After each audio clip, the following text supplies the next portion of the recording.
የአቤል ፍቅረኛ አቤል አስመሳይ ነው ብላ እንግዲህ ተናግራለች።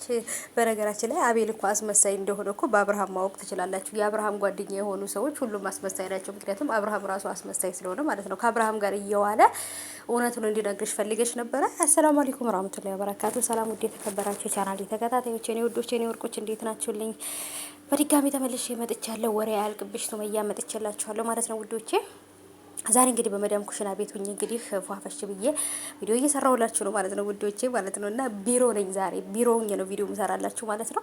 የኔ ውዶች እጅግ በጣም ከባድ ነው ደግሞ አስፈሪው እንግዲህ ነገር መጥቷል። ምክንያቱም አቤል የደበቃትን ነገር ቀስ በቀስ እያወቀችበት ነው ማለት ነው። እና አቤል የሆነ ነገር ስለደበቃት በጣም ተበሳጭታለች። አስመሳይ ነህ ምናምን ብለው እንዶ አስመሳይ ማለት እኮ ስድብ ነው።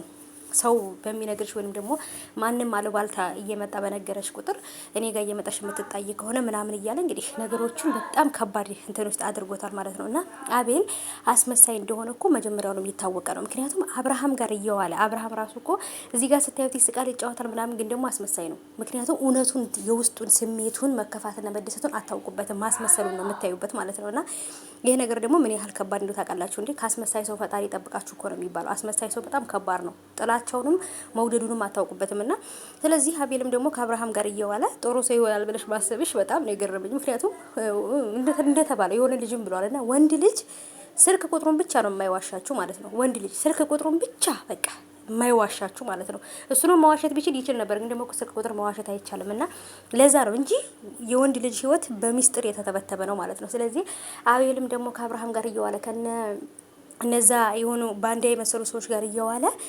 ባይደብቅሽ ነበር የሚገርመኝ። ምክንያቱም የወንድ ልጅ ህይወት ወንድ ልጅ የደበቀኝን አውቃለሁ ብላችሁ አሳ ጎርጓሪ ዘንዶ ያወጣል ነው የሚባለው። እና ዝም ብሎ መኖር ነው የሚሻለው እንጂ ብዙ ነገር አውቃለሁኝ እውነተኛ ግልጽ ብሎ በቃ ወንድ ልጅ ነጭ ወረቀት ሆኖ ንጹህ ሆኖ አይቀርባችሁም። በጣም ብዙ ሴትም ወንድም ብዙ ታሪክ አለ አይደለ ከጀርባ። ግን ደግሞ ወንዶች እኛ ሴቶች ከወደድን በቃ ሁሉ ነገር መናገር ግልጽ መሆን እንፈልጋለን። ወንዶች ግን በጭራሽ ወንዶች ማለት እኔ ምን ብዬ ልንገራችሁ። ስለዚህ አንቺ አቤል እውነቱን ይነግረኛል ብለሽ እንዳትጨነቂ፣ አይነግራትም እውነቱን። ምክንያቱም በጣም ብዙ ያሳለፈው መጥፎ ታሪክ አለ።